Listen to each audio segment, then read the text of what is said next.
One of my best friends we were having dinner a few months ago, and we were talking about how hard it was to grow my business. And he asked me, was it harder to get my business to 6 figures or harder to get to $1 million? And I thought about it, and I was like, well, it took me, I don't know, like around 5 years to get to $100,000 a year. And then it took another 5 years to get to about $1 million a year. So I'm like, maybe it was about equal. And then I started thinking about it, and I'm like, no, it was way harder to get to the $100,000 because I had so much self-doubt and worries and fears, and I was a mess.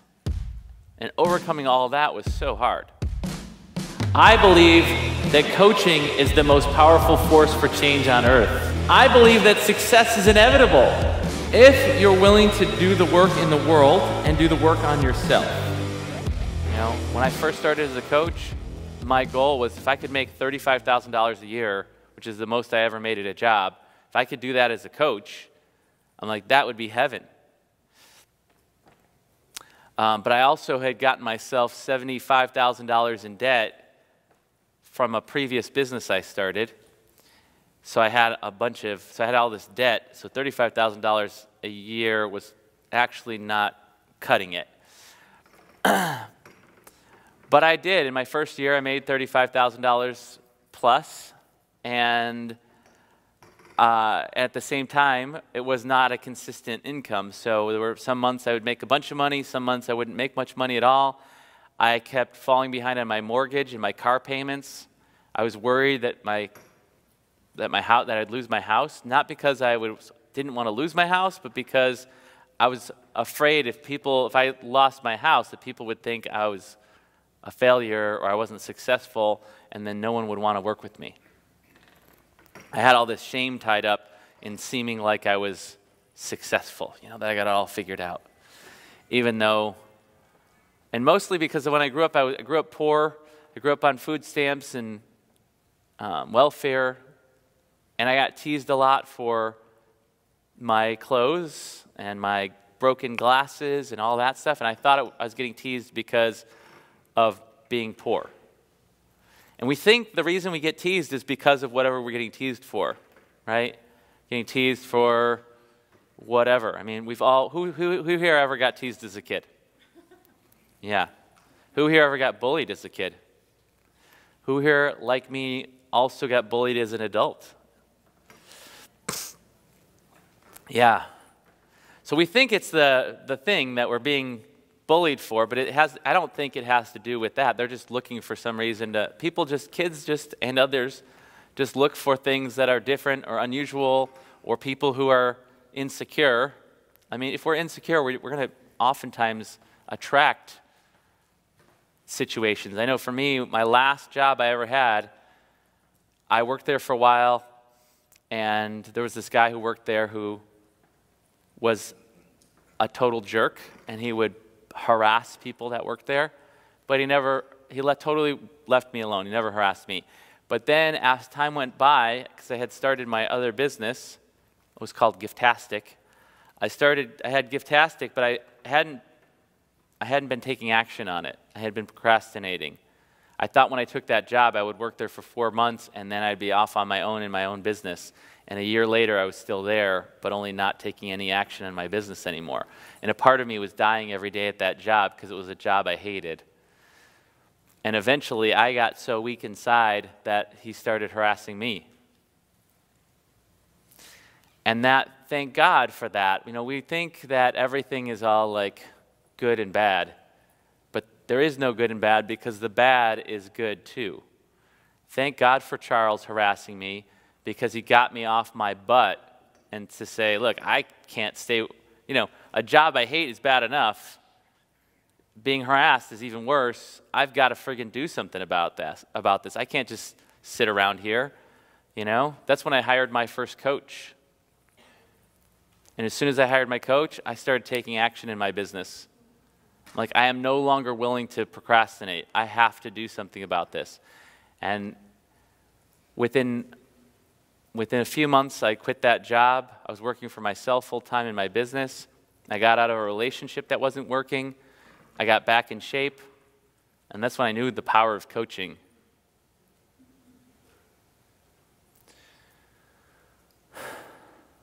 So when I started my business and I was falling behind in my mortgage and I was so worried that people would find out that I'm not rich, I'm not super successful, I don't know what the hell I'm doing because I'm only 25 years old. When I let go of all that and I just started focusing on helping people and learning to speak the language of clients, which is the language of results, and learning how to do introductory coaching sessions and actually get people to sign up, and things just turned around. When I started getting stronger on the inside in my business, when I had my job still before I quit, as I started getting stronger, Charles stopped harassing me.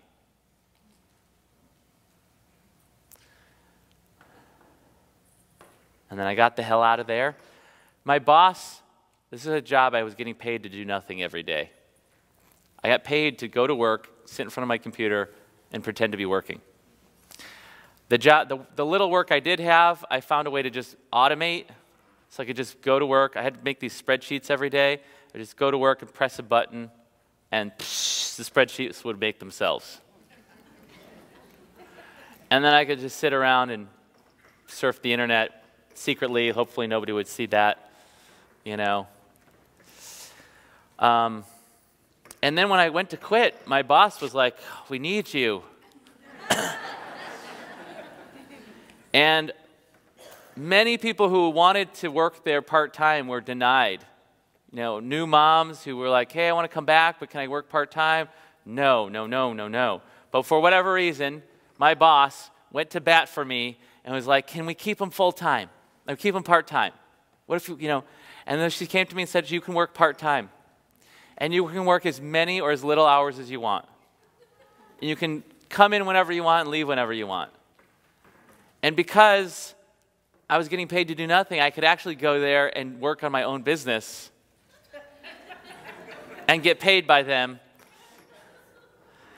And I did that for about 2 months, and I was like, you know what? It just sucks being there. I'm like, I'm not doing it. It's not worth it. That's one of the best things you can ever do, is realize when something's just not worth it. Sometimes maybe it's a client that is like a crazy client. I've had only one of those in my career, but it's like, it's just not worth the money. It's just not worth whatever. Being willing to just walk away. Even from big money. Sometimes it can seem so crazy, but it's one of the best things you can do. So the early days of my coaching business were tough. Eventually I cracked the code. I started making good money as a coach. And then other coaches wanted to know, "What the heck are you doing? Can you help me? Hey, I want to hire you to coach me. You coach me to help me grow my business." And 4 out of the first 5 coaches to hire me one-on-one, I was able to help them grow from 0 to 6 figures within 18 months. One of them did it in 72 days. And that's when I knew, wow, all the things I learned through trial and error, through the School of Hard Knocks, that I could share with other coaches, and they could have success much faster than I did. And even still, I didn't jump into helping other coaches right away. I had some stuff in my mind just because it seemed like as soon as anybody learned anything about how to get clients, as soon as any coach learned anything about how to get clients, they were also teaching other coaches how to get clients. And for some reason, I didn't want to be somebody like that. I don't know why. But eventually, you know, people wanted to know this stuff. And so I decided to share it with more and more people. I started creating group coaching programs.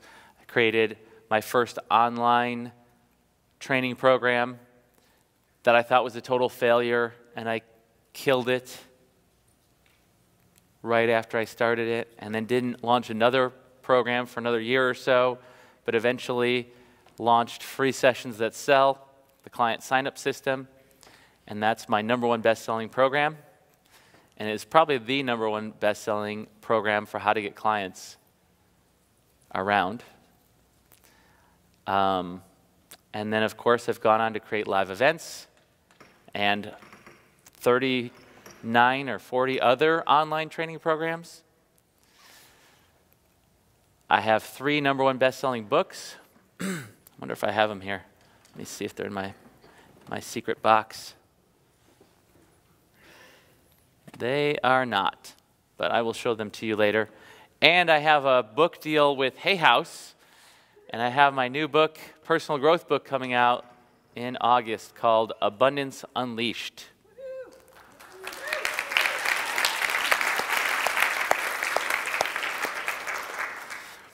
I was coaching one of my clients yesterday, and she asked me something about like setting goals and like, do you set, like, where do you come up with the ideas for your goals or dreams and stuff like that?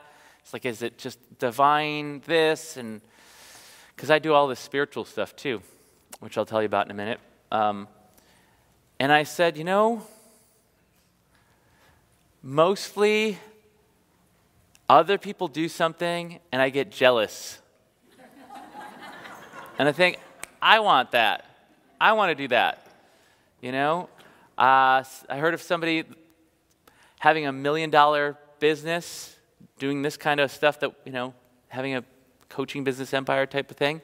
And I was like, I want $1 million business. I heard of people having, leading personal growth or spiritual growth events. I mean, not just didn't hear about that. I went to many of them. You know, I did the work with Byron Katie, up on stage with Byron Katie. I went to see Abraham Hicks. You guys know Abraham Hicks? Yeah, I got to ask questions of Abraham. I went to the pyramids with Don Miguel Ruiz. Who knows Don Miguel? The author of the 4 Agreements. Yeah, and The Mastery of Love, which is my favorite.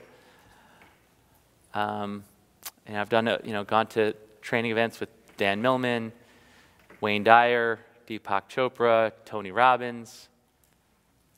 Traveled the world with Tony Robbins in his mastermind with some of my Platt brothers and sisters. And, you know, I've studied a ton, but I see other people have things, and I'm like, I want that. Other people had masterminds. I was like, I want a mastermind. You know? So, whatever inspires you, whether it's jealousy and envy or divine, whatever, you know, whatever gets you in the game, right? Whether it's somebody kicking your butt and harassing you every day like Charles, sometimes pain is a bigger motivator than pleasure. Whatever gets you out of bed, whatever gets you in the game, thank you. Thank you. So it was harder to get, by far, to get my business to $100,000 a year than it was to get my business to $1 million a year, and now multi-millions a year. And over the last few years, I've earned a couple of these suckers. These are Inc. 5000 awards for fastest privately held companies. And getting 1 is an awesome milestone. To get 2 is more than twice as awesome. Because to do significant growth year in, year out is not too many people have 2, and very few people have 3, which I do not have my 3rd one yet. So that's my first one from 2015. There's my one from 2016. And I'm pretty darn sure we're going to get one for 2017. They're going to announce it next month in August.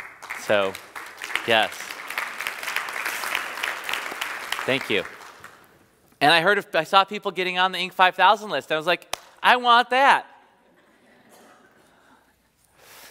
So whatever it is that you want, you can have it. I believe success is inevitable. All you have to do is set a goal, decide to have it. Don't hope to have it. Don't dream to have it. Don't wish to have it. Decide to have it. take consistent action, work on yourself, and never give up.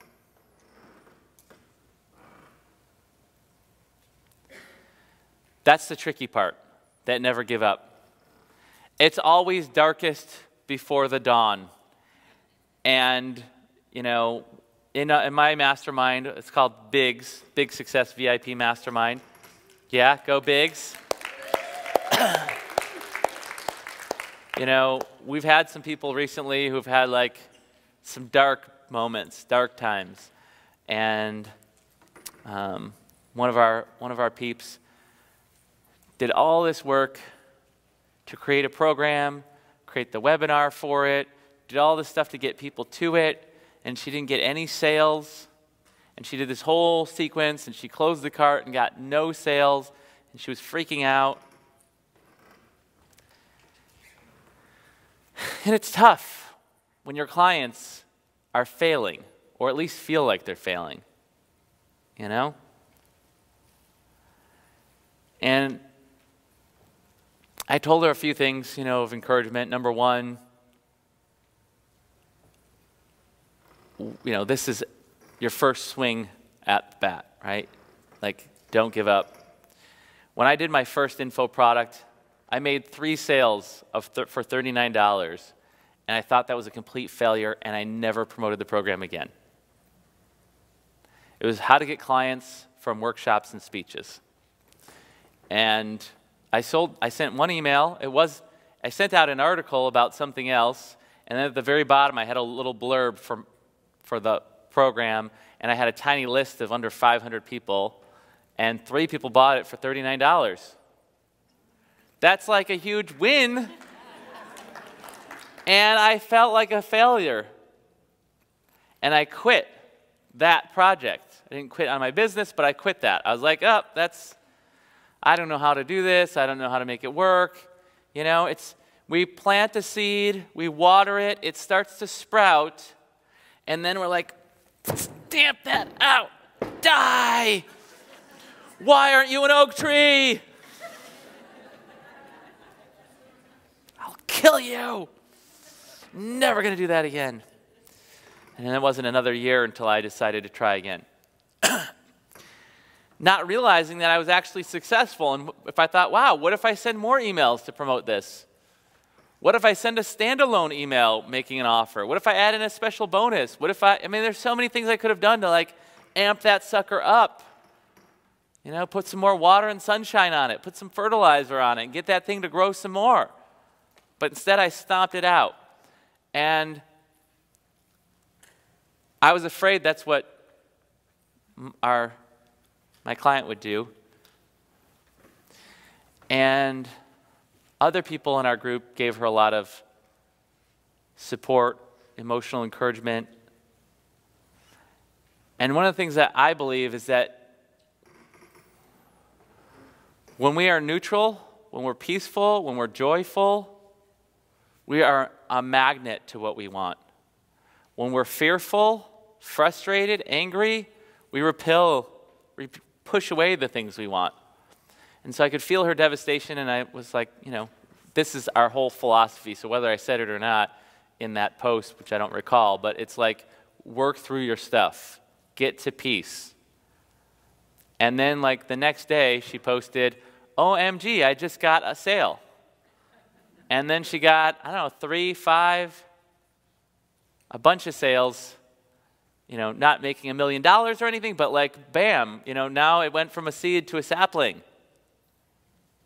And one of the things that I believe is if you can make $1, you can make $1 million. If you can make one sale, you can make more sales. People used to ask me all the time, like, when should I quit my job and go to coaching full time? And I used to say, well, you know, everybody's different, and you should probably save up a bunch of money in your bank and, you know, get yourself into like being very fiscally conservative and be careful and all that stuff. And I'm like, I didn't freaking do that. Like I quit my job, got myself $75,000 in debt, quit my business, and started my coaching business.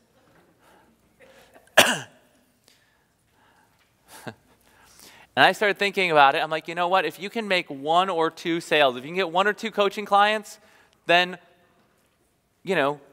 quit your job. Go into coaching full time. One of my good friends is a musician, and he was making more, some months, he would make more money with his music than he was at his job. And he was working 40 hours a week, plus another 10 hours a week of drive time.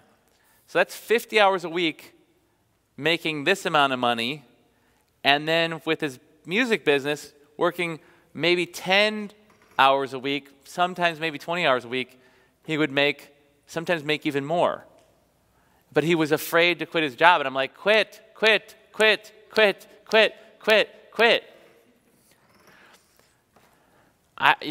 Logically, it's like, if you're making somewhere around the same amount of money, some months even more, and some months maybe a lot less, maybe even some months none, but if you have this thing going from working 10 to 20 hours a week, imagine if you could also have that other 50 hours a week.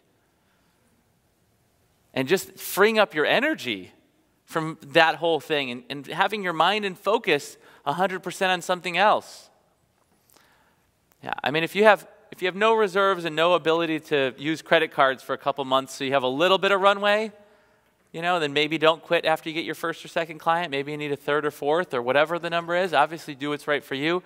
My number one advice that trumps everything I will ever teach is always trust your intuition and act on it. Follow that. So either do the things I recommend or do the things that your intuition recommends. But always trust your intuition.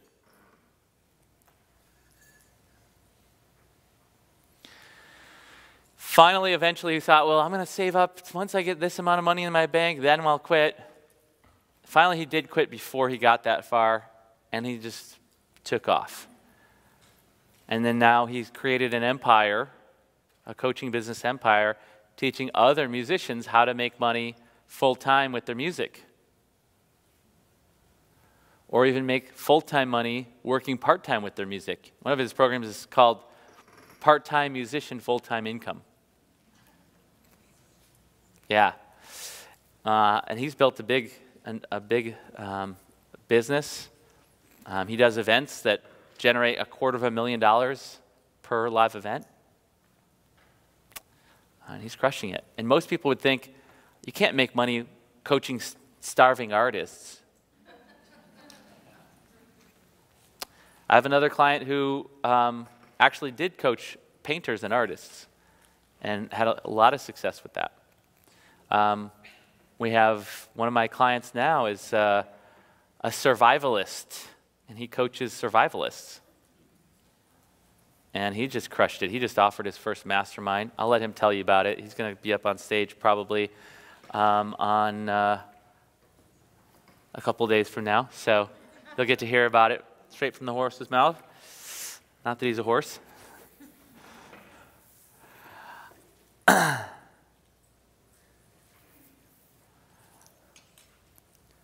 Success is inevitable. If you're willing to do the work, if you work on yourself and you never give up. The only mystery is time. How long is it going to take? I don't know. But I will tell you, there is gold in your gold mine. There's gold in your gold mine, and sometimes you may get a little bit of gold, and you're like, oh, awesome, like that's your first client, you make some money. Maybe you launch your first program and you make some money. But there's so much more gold in that gold mine, and you never know how many times you're going to have to swing that hammer, swing that axe, swing that pick to get there. We don't know. Certainly there's things that help speed it up, right? You can learn the best mining techniques, get the best equipment, and that's what this event is about, giving you the best techniques and the best tools to help you dig your gold mine, to help you build your empire.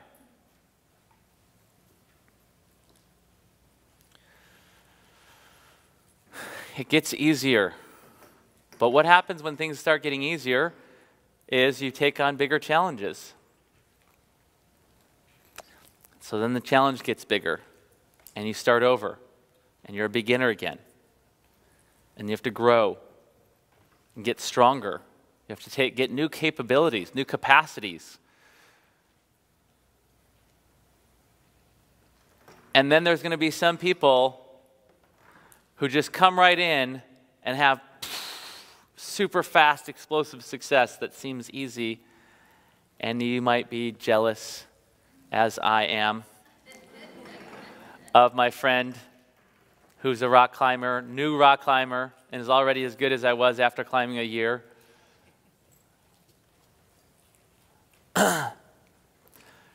That's going to happen. Some people are going to have success faster than you. Let that inspire you. Don't let that discourage you. Everyone is on their own path. It took me 4 or 5 years to get my business to 6 figures, and then 4 out of the first 5 coaches who hired me to help them grow their business did it within 18 months. One of them did it in 72 days. Now I've helped people do it even faster than that. Yeah, one of our clients in Biggs did it in 34 days. So there's going to be people who go faster, some people go slower. You never know. We're all on our path. And also consider the story of the tortoise and the hare. The hare gets way out ahead, but the hare eventually catches up and wins. So you don't know. Somebody has some more success. They're farther ahead. They're more advanced. But you keep plugging along. Who knows? 5 years from now, 3 years from now, a year from now, maybe 10 years from now, you might be way more successful than they are. And of course, comparing ourselves is not the best game to play. You want to compare yourself to yourself. Compare yourself to your own progress. This is one of the things that you want to get in the habits of doing. It's one of the things that it's one of the gifts my wife brings to our relationship is she's always celebrating everything. We're always, cheers to this, cheers to that, like all the time. And so looking back, if you're walking towards the horizon, you'll never reach it. But you'll make a lot of progress along the way. And if you keep looking at and that's what happens, we keep setting bigger and bigger goals. We need to stop and celebrate as we reach some of those goals, and even milestones towards those goals.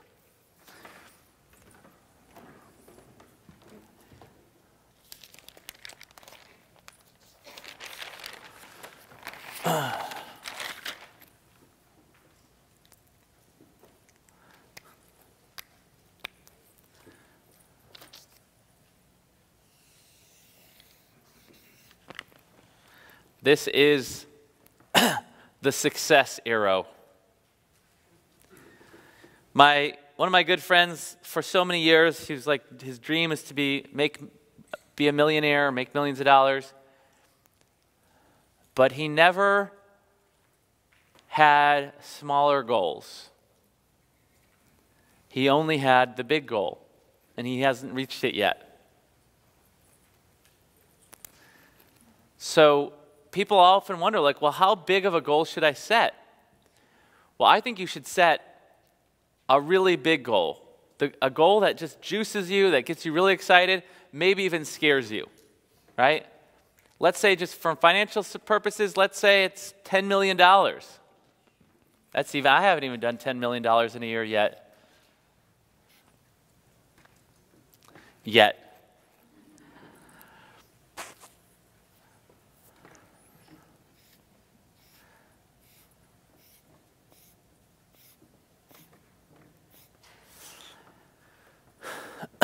Oh, that's $10.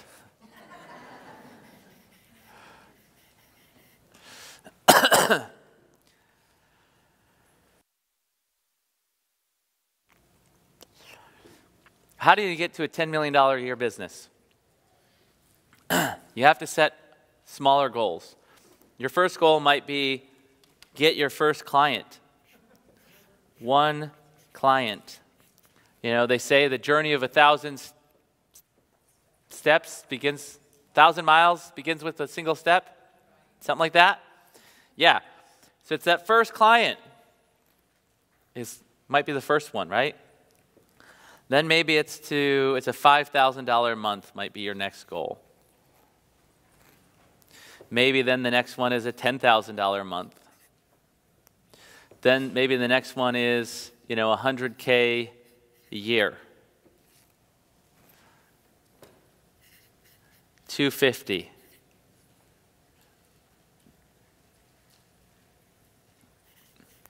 $500.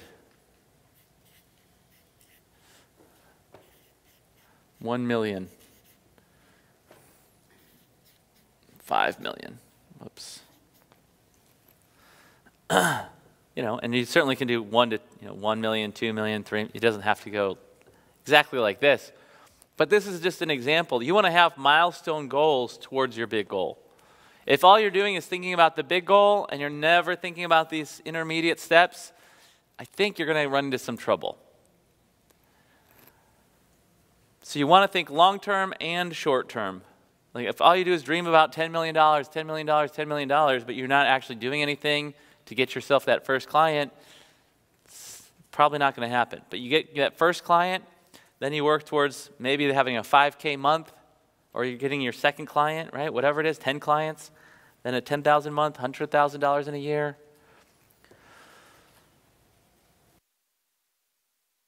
Who here has at least one paying client so far? All right.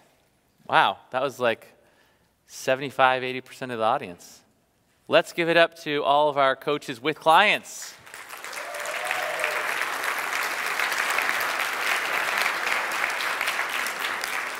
That's exciting. Congratulations. Yeah, and everybody is somewhere along that continuum. Everyone in this room maybe hasn't gotten the first client, but everybody who's gotten your first client, you're somewhere you're on the path. And even if you're not, just by being in this room, you're on the path. And everything that is hard will get easy. Climbs that used to be way above my capacity are so easy now when I rock climb. A 5'9" or a 5'10" 5'9" or a 5'10" like those used to be really challenging. And now those are mostly pretty easy.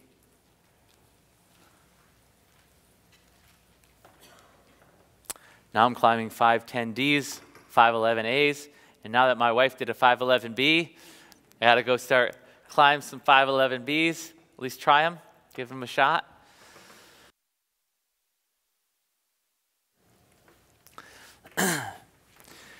So you are going to build a big empire,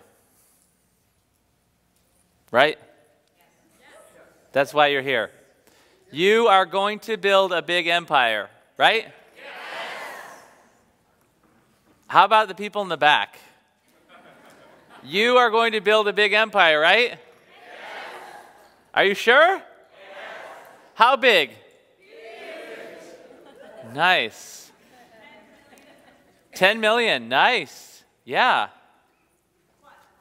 Plus, good. Yeah. So a friend of mine started her business like 3 years ago or so, 3 or 4 years ago, and her business is already bigger than mine. It's like my friend, the climber, who's already better than where I was and probably will pass me in the next 6 months. I mean, you never know, but yeah, probably. That's okay. Things start hard, then they get easy. Some people, things are easy right out of the gate. That's okay. God bless them. And maybe you're going to be one of those people, right? But don't count on it. Hope for it, but don't count on it, right? Don't depend on it. Yeah. What will a coaching business empire look like for you? So for me, I have online training programs. We do a big product launch once a year that does over $1 million in a week, has done over $2 million in a week twice. I have 3 #1 best-selling books and a book coming out from Hay House with a book deal, and Hay House is going to be promoting it for me as well. I host incredible live events not only live events for coaches on how to build your coaching business, but I also host spiritual events, spiritual growth, personal growth events. One's called Instant Miracle Experience. Who here has ever been to IMX? Nice. Yeah, I love that. Who here has been to IMM? Nice. What? No cheers for that one? That one, I love IMM. I love IMX, but IMM to me is even better. And then I have another one called Instant Miracle Mystic.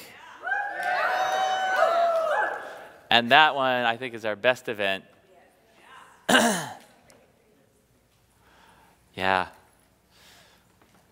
So, what else do I got going on in my empire? I have a team. I have high-end masterminds. So we've got, I think, about 35, 37 people in our high-end mastermind. Our bigs. Let's give it up for our bigs. We just got done spending 3 incredible days here right before you guys got here, and we rolled up our sleeves and we got deep. In fact, the theme of our last mastermind was go deep to go big, and we went deep. Deep inside ourselves and deep inside the hearts and minds of our prospects. Now, we're going to be sharing some of the stuff that we did with the bigs with you guys over these 4 days together. Because I want you guys to go deep, to go big as well. I also have a coaching team. We have, do you know how many? 22 coaches on our coaching team. I want you to create so much demand for your coaching that you can't possibly do it all yourself. Who wants that? And I have a team besides my coaching team. We have 50 plus people on our team. And I get to show up and do the fun stuff. Who here wants to be able to show up and do the fun stuff? Who here has some things on your plate that you need to do or that need to get done that you don't really love and don't really want to do? Who's got some of that? Yeah. So I don't know if you'll ever be able to completely get rid of it all and only do the fun stuff, but maybe, and definitely, you can get more and more, you can orient your business more and more that way. But in order for you to be able to show up and do the fun stuff, you need other people to show up and do the fun stuff to them that they love that you don't love. We call it cake and cringe. The things we love are our cake. No wonder all my analogies are food. Got the cake and cringe, we got the chocolate-covered strawberries, and the medicine and the meat. Anyway, so we call it the cake and cringe. Things you love every day, you'd eat it up for breakfast, eat it all day long, that's your cake. And the stuff you don't love is your cringe, right? But your cringe is someone else's cake. And you want your team doing the stuff they love and not doing the stuff that's their cringe as best as possible. And it's not, my company's not a utopia. My position isn't, absolutely perfect with where I'd never have to do anything that I don't want to do. But we orient it as much as possible that way. I want, at least for my team, I want everybody to be at least 80% cake and only 20% cringe. And for myself, I want to be at least 90% cake, at least 90% cake.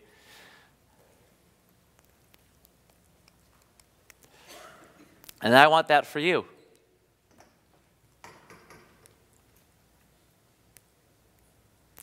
I work part-time.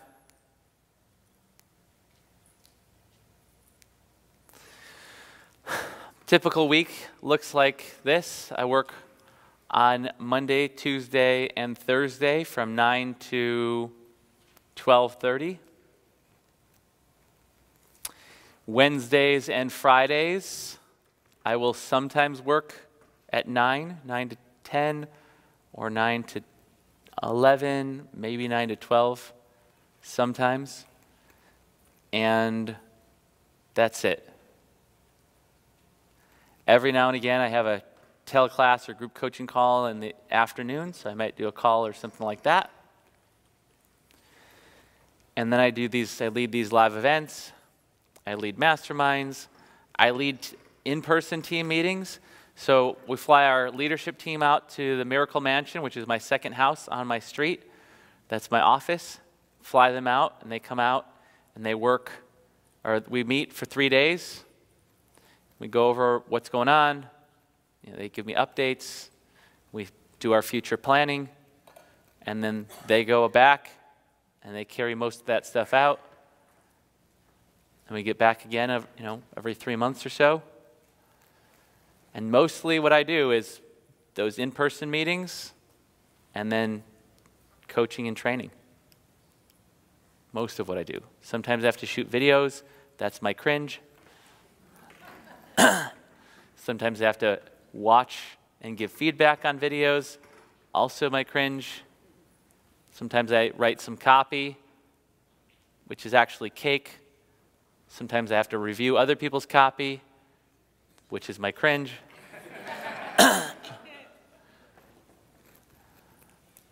But my life is pretty freaking amazing. My work life is amazing. My home life is incredible. I've got 3 amazing daughters. I have two homes on the same street. One is our house, and the other one is the Miracle Mansion, and that's where I go to work. I work by myself most days. I have a personal assistant who does come in on Mondays and Tuesdays and works in the office as well. But everybody else works virtually, and I just bought a sexy new sports car. Got my Lexus LC500. It's a brand new car. They just came out with it, and I just got it a few weeks ago. Go on vacations. Earlier this year, we went to Puerto Rico for a couple weeks. Go to Hawaii usually 3 or 4 times a month. Sorry, not a month, a year. 3 to 4 times a day. We'll just fly back and forth. I love being on airplanes.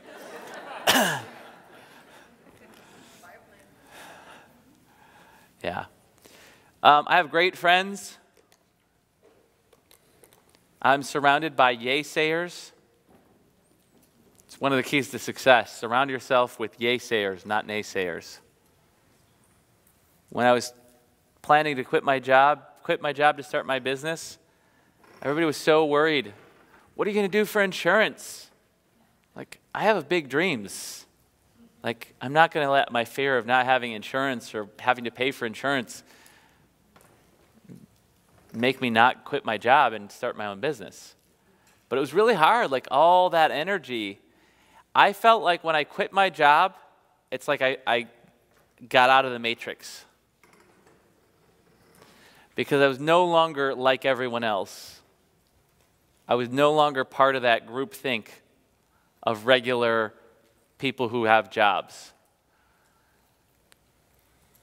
And what was really hard for me when I first started my Giftastic business, because most of what I was doing every day was cold calling companies to see if they would partner with me and let me sell their gift cards on my website. This was actually when gift cards were just starting to be new, and it was mostly gift certificates. And the idea was to sell gift cards and gift certificates online or over the phone at Giftastic.com.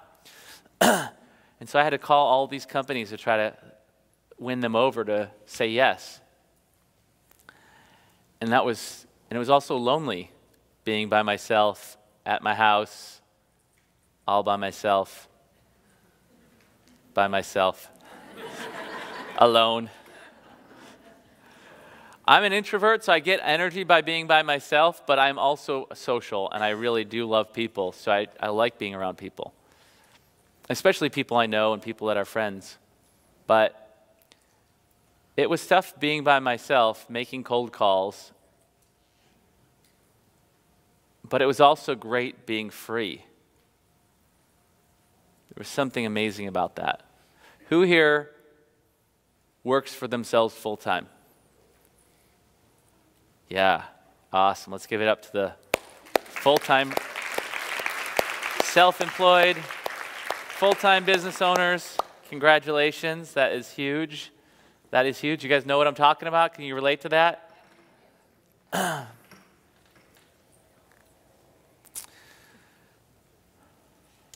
What do you want your life to be like? What do you want your business to look like? Let's take a moment, pull out your journal and your pen, and let's take a moment and dream as big as you can dream. What do you want your business to be like? What do you want your life to be like? I'm now friends with many people that were once my mentors. People I so looked up to now call me for advice and coaching, or just to hang out. That is awesome. What do you want? What's on your wish list? Let's take a few minutes and just write down, just let it all go. What do you want to create?